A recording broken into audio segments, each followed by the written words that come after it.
अध्याय 1 वास्तविक संख्याएं का आज हम महत्वपूर्ण प्रश्न जो परीक्षा में आने वाले हैं ऐसे प्रश्नों का हल करेंगे। नमस्कार विद्यार्थी मित्रों, मैं गगन सर आपका हार्दिक स्वागत है।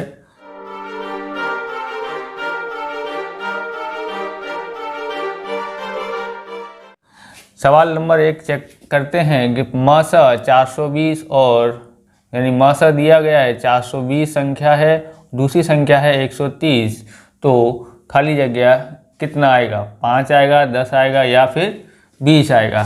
तो हमको इसको इस तरह से करना है। पहले 2 से भाग देते हैं तो कितना आता है, गुणनखंड वृक्ष की तरफ से करते हैं तो यहाँ पर आता है 2 दूनी 4, 2 एकम 2 और 0 का 0। यहाँ 2 से फिर से भाग देते हैं तो 2 एकम 2, 0 में जाता नहीं, 2 पंजे 10। अब यहाँ पर देखते हैं तो 3 से भाग जाता है तो 3 से भाग देते हैं, 3 त्रिक 9 और 3 पंजे 15। अब किससे जाएगा? 5 से, तो 5 से भाग देते हैं, 5 सत्ते 35। इसी तरह से 130 को दे देते हैं, 130 को भाग देते हैं किससे? 2 से, तो 2 छिंग 12, 2 पंजे 10। अब 5 से भाग देते हैं तो 5 एकम 5 और 5 तिया 15। इस तरह से लिखते हैं 420 के गुणनखंड। तो यहाँ देखेंगे 2 कितनी बार है? 2 बार, तो 2 की 2 घात, 3 गुणा 5 गुणा 7। 130 का लिखते हैं तो 130 में 2 गुणा 5 गुणा 13। कौन मिल रहा है दोनों में? तो यहाँ पर मिल रहा है 2 और 5 मिल रहा है। तो मासा निकालेंगे तो मासा में देखोगे यहाँ 2 घात है, यहाँ 1 घात है, तो मासा में कम घात वाला लेते हैं तो यहाँ से 2 लेते हैं और हमको कौन मिल रहा है? 5। तो ये हो गया 2 पंजे 10। आपका आंसर हो गया 10 आंसर राइट है। अब हम दूसरा सवाल करते हैं। 2 संख्याओं का गुणनफल 384 और मासा 8 हो तो उसका लसा ज्ञात कीजिए। मतलब कितना होगा? 384, 48 या 16। सॉल्व करते हैं यहाँ पर। तो सबसे पहले हम देखते हैं 2 संख्याओं का गुणनफल दिया है, तो पहले लिख रहे सूत्र क्या है? मासा गुणा लसा बराबर a गुणा b, जहाँ a और b क्या है? 2 संख्याएं हैं। मासा हमको यहाँ पर दिया गया है 8, लसा हमको नहीं दिया गया है और गुणनफल दिया है दोनों संख्याओं का 384। इसलिए लसा बराबर 384, ये इसके भाग में चला जाएगा। भाग देते हैं तो 8 चौक 32 बचा 6, 8 अट्ठे 64, तो लसा होगा 48। ये आपका आंसर है। कौन सा आंसर सही है इसमें से? तो 48 आंसर सही है। तीसरा सवाल है मासा 17, 23, 29 बराबर खाली जगह है, तो मासा ज्ञात करना है इसका, जिसका आंसर है 23, 391 और 1। तो यहाँ देखते ही हमको मालूम पड़ रहा है कि तीनों संख्याएं कैसी हैं? अविभाज्य संख्या हैं, यानी कि 1 गुणा 17 और 23 का होता है गुणनखंड 1 गुणा 23 और 29 का होता है 1 गुणा 29। तो इसका मासा कितना आएगा? 1। आप डायरेक्ट भी कर सकते हैं, तीनों अविभाज्य संख्याएं हैं तो उनका मासा कितना होगा? 1 होगा।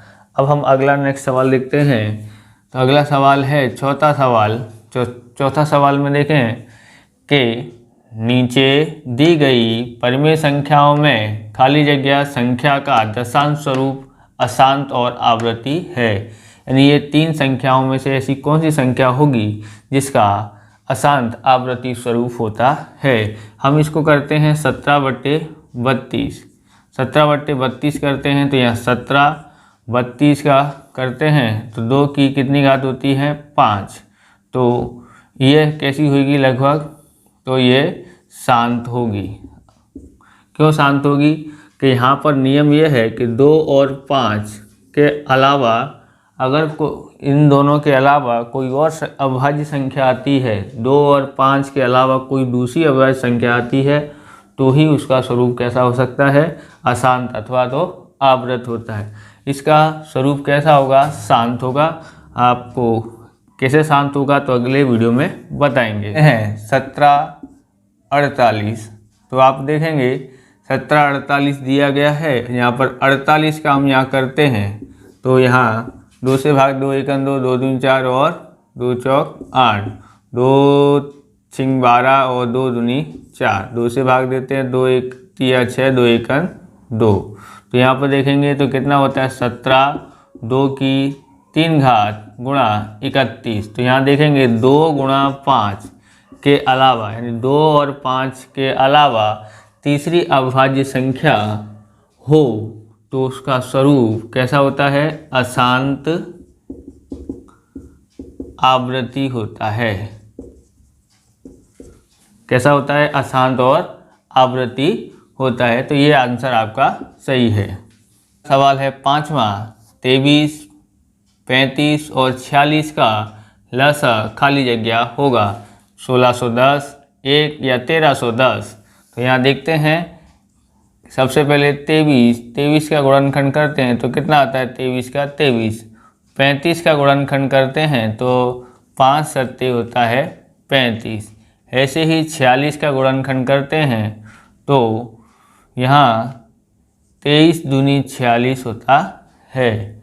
तो हमको याद करना है लसा। लसा में हम सब लिखते हैं। यहाँ लिख देते हैं सबसे पहले छोटी संख्या 2, फिर उसके बाद लिखते हैं 5, उसके बाद 7, उसके बाद 23। सभी संख्या आगे चेक कर सकते हैं। 2 आ गया, 23 आ गया, 5 आ गया और 7 आ गया, 23 भी आ गया। इन सब का हमको गुणा करना है। तो देखते हैं यहाँ पर 23 सत्ते 161 होता है और 5 दूनी 10, 10 का गुणा 161 से करते हैं तो 1610 आता है। ये आपका आंसर है। तो ये 1610 आंसर आया। अब हम छठा सवाल करते हैं। छठा सवाल है 17/2 की घात 3 और 5 की 2 घात का दशांश स्वरूप कैसा होगा?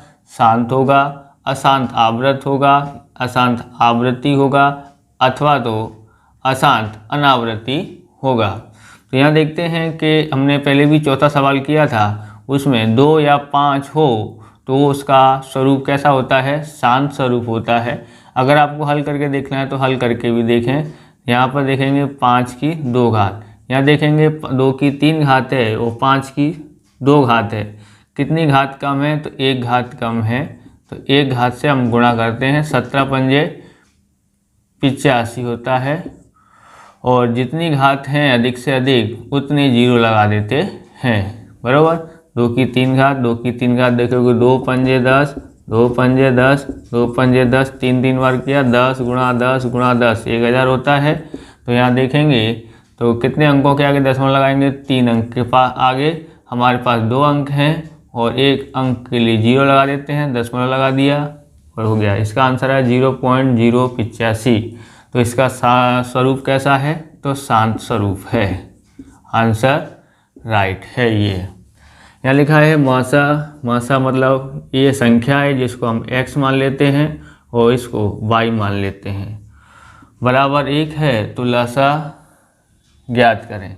हम यहाँ पर देखते हैं कि x बराबर a और y बराबर b मानते हैं। कोई संख्या है तो लिखते हैं मासा गुणा लसा होता है। मासा गुणा लसा बराबर 2 अविभाज्य संख्या, 2 संख्याओं का गुणा। यानी कौन सी 2 संख्या है? x और y। यहाँ देखते हैं मासा कितना है तो मासा हमारे पास 1 है, लसा हमको मालूम नहीं है तो x बराबर हमने a लिया और y बराबर b लिया।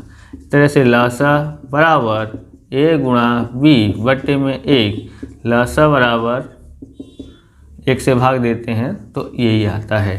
तो लसा बराबर a b आया। अगर आपको हमारा वीडियो अच्छा लगे तो लाइक करें, शेयर करें, कमेंट करें। चैनल पर नए हो तो चैनल को सब्सक्राइब करें। जय हिंद, जय भारत।